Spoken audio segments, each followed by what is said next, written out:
All right, gang, another day, another dollar. Look, with all this Epstein shit going on, with all this craziness, we need to watch the Pizzagate, yo. Because I have been hearing something about this and for some time, and I never really understood why this would even make sense. But apparently, it's kind of within the bounds of that being possible now with all this dumbass, crazy ass shit going on. So smash that like button. I'm real curious. So we just need to shut up and hop into this, Joe. I'm watching this right with you.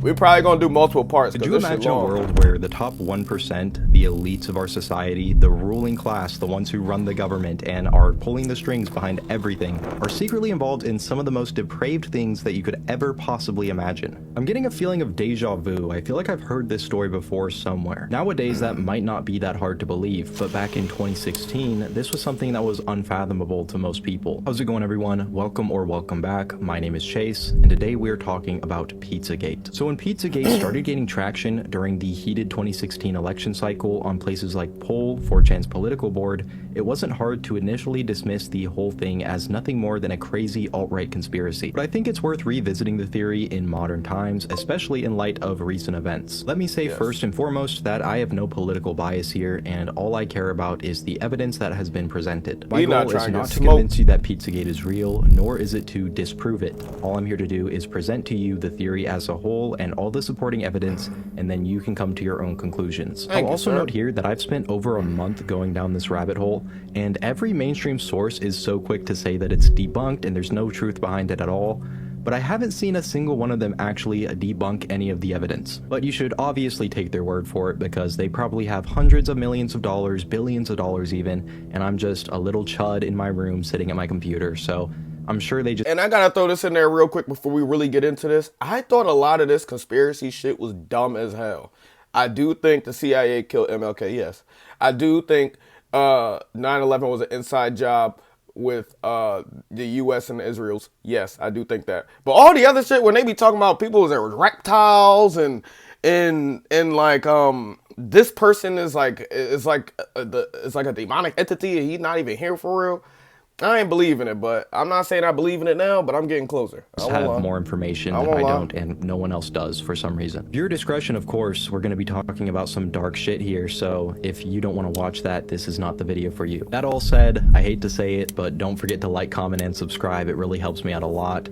Thank you so much for watching, and let's get right into it. Pizzagate sparked in 2016 when WikiLeaks published over 20,000 emails from the inbox of John Podesta, Hillary Clinton's campaign chairman during her presidential run. Immediately after these leaks were published, people online began scanning these emails line by line, finding many strange references and jokes that sparked suspicion that there was something more going on here. Before we go over some of these emails, it's important to note here that while the interpretations of the coded language within the emails is unsubstantiated, the emails themselves are completely legitimate. The Podesta emails were reviewed and confirmed to be authentic by multiple US intelligence agencies, including the CIA, FBI, and the NSA, which is the National Security Agency. So while the interpretations of these emails can be debated, nobody is disputing the authenticity of the emails themselves. Wow. Of course, I can't talk about all 20,000 emails here, and most of them are mundane and irrelevant to what we're here to talk about today, but here are a few of the most notable ones that helped fuel the initial theory. One of the first emails that really caught people's attention was sent by Susan Sandler, a philanthropist and political donor who did donate to Hillary Clinton's 2016 campaign run, to John Podesta. The email reads, "Hi John, the realtor found a handkerchief. I think it has a map that seems pizza related. Is it your ruse? They can send it if you want. I know you're busy, so feel free not to respond if it's not yours or you don't want it. I just came from checking the field house, and I have a square cloth handkerchief, white with black, that was left on the kitchen island. Happy to send it via mail if you let me know where I should send it." It's not hard to see why this would catch people off guard. What is a map that seems pizza related on a handkerchief? What the fuck does that even mean? Well, coincidentally, the handkerchief— Nah, because in the Epstein files, they using all this coded terminology. This shit going straight over my head. I'm thinking, oh, these niggas stupid. Nah, these niggas not stupid, bro. They on some weird shit. You got a handkerchief that you left at the jump, bro. What's a handkerchief, bro? What you mean white and black? What you mean? That's weird. Those is weird colors for a handkerchief, don't you think, bro?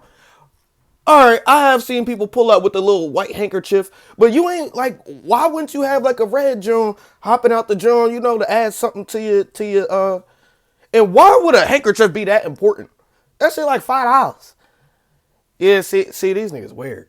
Code is a color-coded system that people use to communicate their interests and pleasures non-verbally. They say this is a real Different colors relate to different acts or things that people are into, and I will not elaborate farther on that. If it's that important to you, you can look that up on your own time. These people are like old boomers, so maybe they just communicate differently and they have some dementia going on.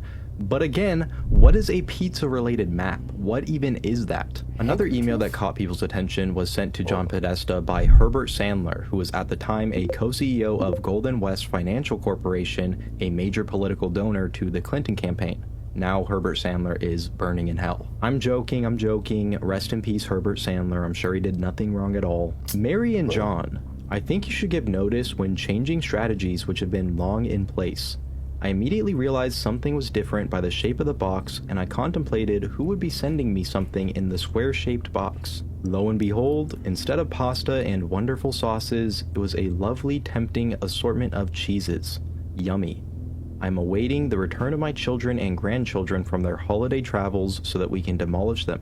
Thank you so much. Wow. I hope you and your gang are well. I miss you both. Best wishes, throw a Merry Christmas and Happy New Year. Assortment of cheeses. That's very interesting. Do you think I'll do better playing dominoes on cheese than pasta? The thing that stood out as weird to people is that last line. It's just worded in such a strange way. People don't typically refer to eating something as being on something. People online began theorizing that cheese and pasta and these terms used for food were actually code word for something else. That something else being kids, and I know that's quite the leap in logic to make, but it's not the only example of strange references to food in these emails. Like this email sent from Tony Podesta, John Podesta's brother, would love to get a pizza for an hour. Like again, what does that mean? If we're just talking about lunch, that is not a normal way to say that. Imagine your friend gets a hold of you and they say, hey dude, you want to go get a pizza for about an hour? Like what? What does that mean? This one is in a long chain of emails, so I'll spare you from me reading the entire thing, but the part that stood out to people here was Bonnie will be Uber service to transport Ruby, Emerson, and Maeve Lozado, 11, 9, and almost 7, so you'll have some farther entertainment, and they will be in that pool for sure. Excuse me? What? That obviously sounds really bad, and unfortunately there's no context that makes it sound any better. And it just gets weirder because there's a whole nother rabbit hole to go down with this woman. Reportedly, Lozado ran a website known as Evie's Crib, which was kind of like a blog. It's hard to confirm because as soon as people started talking about this, it was removed almost immediately, but if this blog is real, it looks really bad. The website apparently featured many pictures of Lozado around young children, including her step-granddaughter, Evie. The header of the website reads, Evelyn is growing up. Soon she will be the queen of the entire US of A. Right now, for a limited time only, you can spend some time with her online, raw and uncut. Take advantage of this now, as in the future she will have the power of life and death over you. First of all, why are people spending time online with your granddaughter at all? And then raw and uncut, that is just a really weird way to describe that. Whoever was running this website categorized these posts with labels so you can find exactly what you're looking for easily. Posts were labeled under categories such as psychopath, evil white bitch, filth, malpractice, discomfort, manipulation, and Ambien.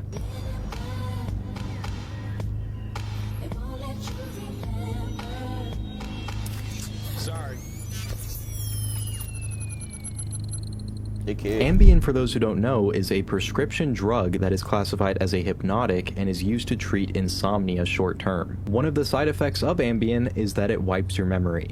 Many people have no recollection of anything else that occurred or what they did after dosing. Why would that be a category on this blog that she apparently uses to post pictures of her children and grandchildren?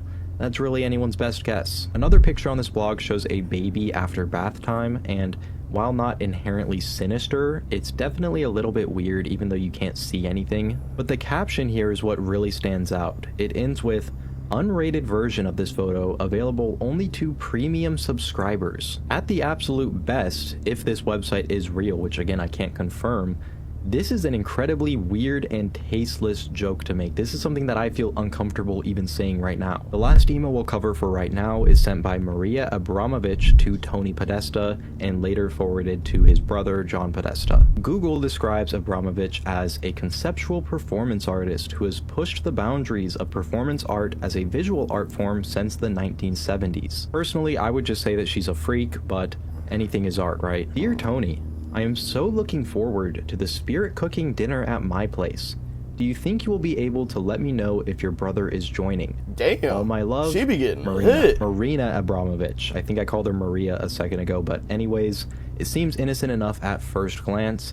But what is spirit cooking? I mean, probably just some unconventional or traditional way of cooking if I had to guess. Oh, shit. But it actually turns out that's not what it is at all. You see, Maybe I'm spirit cooking stupid. is an art form or occult ritual invented by Abramovich, inspired by the idea that ghosts feed off of intangible things like What? light, sound, and emotion. For this reason, her recipes involve things like evocative instructions for actions and thoughts, and bodily fluids. A few excerpts from her cookbook are as follows. With a sharp knife, cut deeply into your middle finger of your left hand, eat the pain. Look in the mirror for as long as it is necessary for your face to disappear.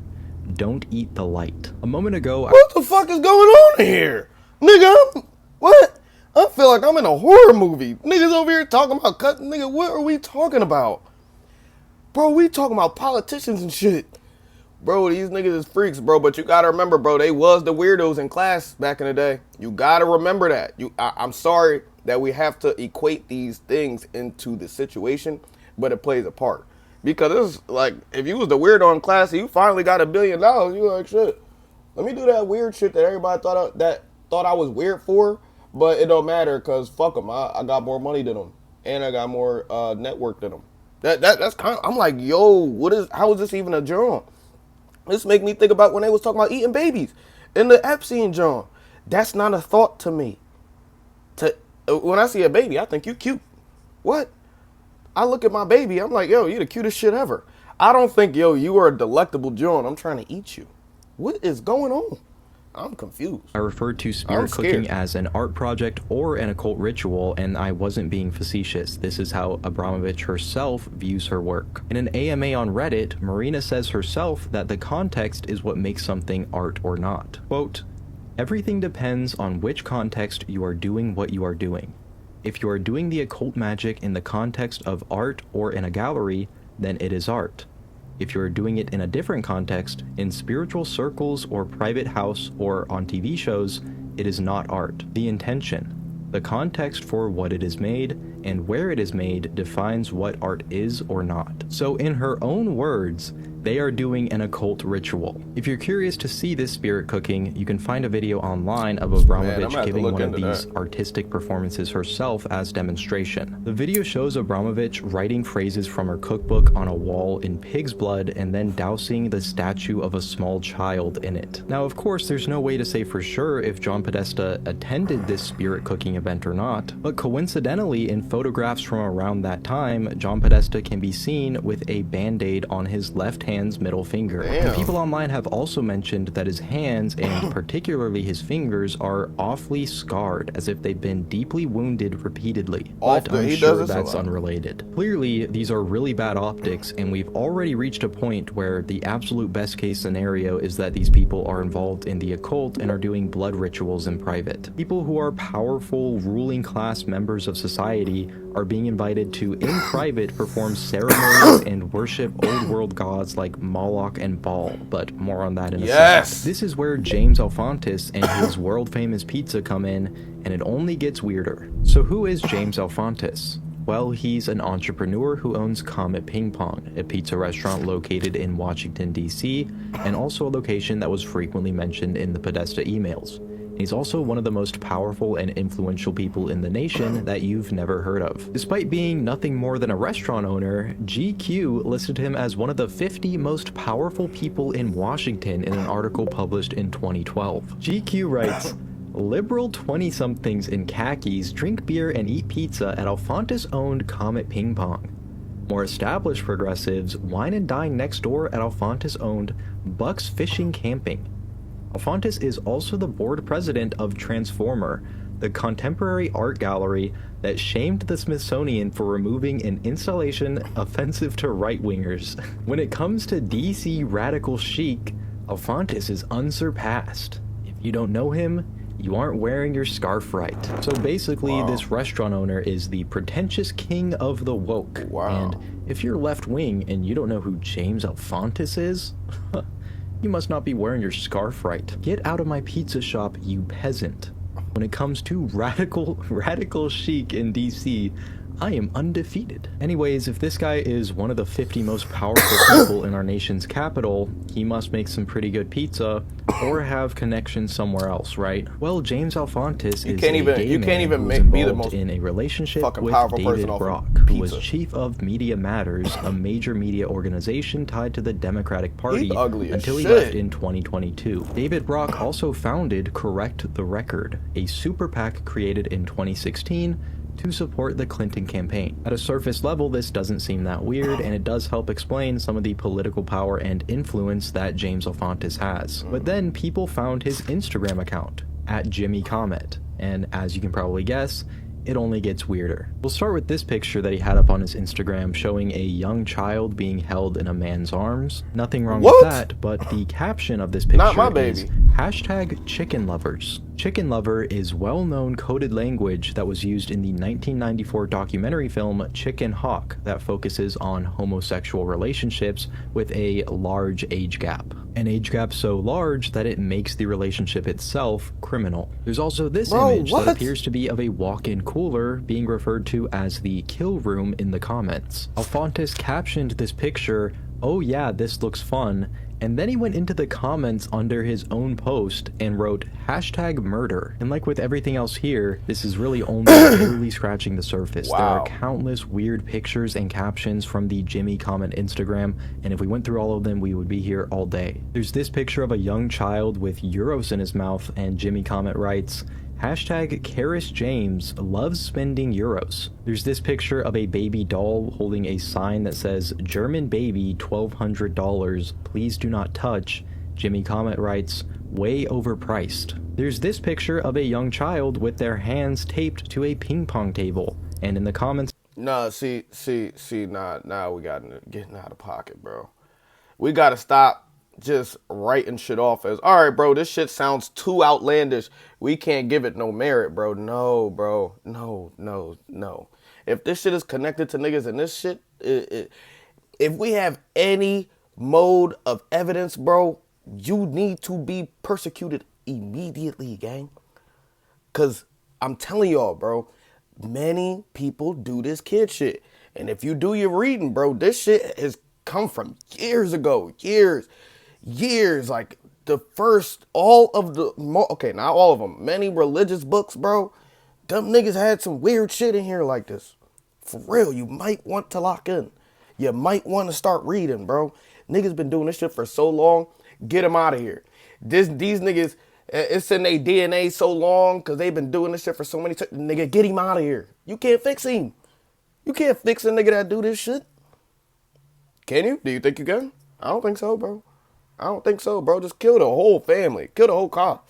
Again, kill the whole cop. #Karis Get James. rid of everybody, Karis bro. James seems to be a recurring thing referenced in Jimmy Comment's captions and comments, and it's really anyone's best guess what that could be. But coincidentally, there is a small Caribbean island or island named Little St. James. That Caribbean island named Little St. James happened to be owned by a now very famous financier who was from New York. I'm sure you've seen that guy's name in the news recently. And of course, this was years before anyone knew what was happening at that island. That wouldn't come until 2019. Then people realized that Jimmy Comment's profile picture on Instagram wasn't a picture of him, it was actually a picture of a statue. Nothing weird about that, except that this specific statue was the statue of Antinous. Antinous was a Greek pubescent who got involved in a relationship with Roman Emperor Hadrian, who was in his late 40s, and he is specifically known as the Greek boy lover. Now, this wasn't seen as anything bad in the ancient world societal norms, but of course we look at that a lot differently today. Because you're idolizing could have that just now. been a coincidence, but in the bigger picture and everything else being considered, it's not hard to see why it would raise some questions. And that's really what this entire theory is based off of.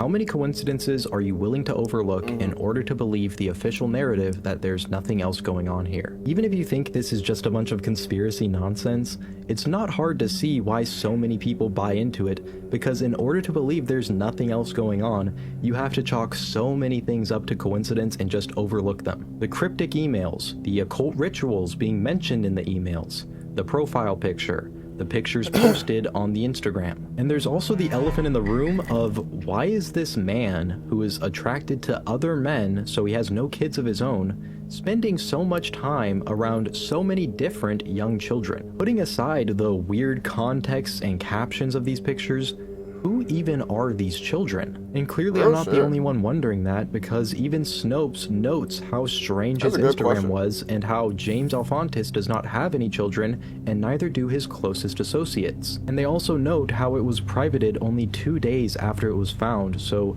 clearly he knew how bad this all looked. And they even say in this same article that Pizzagate is false and it's all nonsense and not real at all. So even they can't just overlook this. They have to address the elephant in the room and be like, yeah, this guy's Instagram page is really fucking weird, and we actually have no clue who these kids are. And again, that's overlooking all the other stuff. Even if we knew how these kids were connected to James Alefantis, the pictures would still be really weird. The context of them, the captions. But on top of all of that, this is a guy with a boyfriend, so the kids clearly aren't his. Oh yeah, these niggas and freaky. His closest associates and his friends don't have any children. That looked like the nigga off While none of this is hard Dexter. evidence of anything criminal happening, it really does make you wonder what's really going on here, and that's a genuine question. I would love for somebody to explain to me how this is all very innocent in nature and there's nothing weird going on, and I'm open to that explanation, I just haven't heard it. All of this just looks very weird, and it seems like the farther down this rabbit hole you go, you're left with more questions than answers. All I'm saying is that when you connect all the dots together, it really doesn't look good. I agree with him. This is how you get somebody that's trying to gaslight and obviously overlook things that are pretty obvious. Hey bro, is this normal or abnormal? Don't say nothing else. Is this normal or is this abnormal? And then show him that picture of the Greek god, and he was known as the young bull, the boy lover or whatever the fuck, and he was real young. Say, is this normal or abnormal? And see what they say. This normal, bro? You idolize? Oh, he just like Greek gods. That's normal, brother. Brother, if you know that Greek god, you know things behind him. What would make you idolize that over that one? What's normal about that? Fuck him up with that one. Fuck him up. And it does make you wonder if there's more going on here than what we know. Speaking of connecting the dots, James Alefantis has this picture of Marina Abramovich posted to his Instagram. So at the very least, he's a fan of her work, which I would say isn't exactly normal. I don't think I've ever personally met a Marina Abramovich fan, and I think most people don't even know who the hell that is. James Alefantis also has connections to Tony Podesta, John Podesta's brother. Here they are pictured together in what seems to be some sort of campaign or fundraiser taking place at Comet. Doesn't really matter, but there they are. Okay, but that could just be a campaign. That doesn't really prove that they know each other, right? Well, here's another picture from the event that is much more candid, and it was posted to Jimmy Comet. He is literally brushing elbows with Tony Podesta in front of a cake, and side note, this guy is absolutely cheesing. Whether they know each other well or not, clearly Alefantis is very happy to be there next to Tony Podesta. And this just raises even more questions, especially when you look into Tony Podesta's art collection. And that's a whole nother can of worms that I'm not going to open here. All I'll say is that if you look at this guy's art collection, it feels illegal. It feels like I'm doing something wrong seeing it on my computer, and it's all over this guy's walls. Oh my God. You know what? Look, that's part one. If y'all want part two, y'all can say it in the comments and we can follow up on that. But I think I already know what was on the nigga art walls. It was probably art of kids, but it's like, hey, bro, it's just art. Like, bro, y'all type of people, bro, and y'all don't even need to know exactly what I'm saying to understand what I'm saying. Y'all type of people got issues, gang. I'm keeping it being, but because I noticed it's like an underlying factor how y'all people look when these things come out. But hey, man, these niggas are abnormal. Something's not right. All right. Smash that like button. I'm gonna catch y'all next one, man. Peace.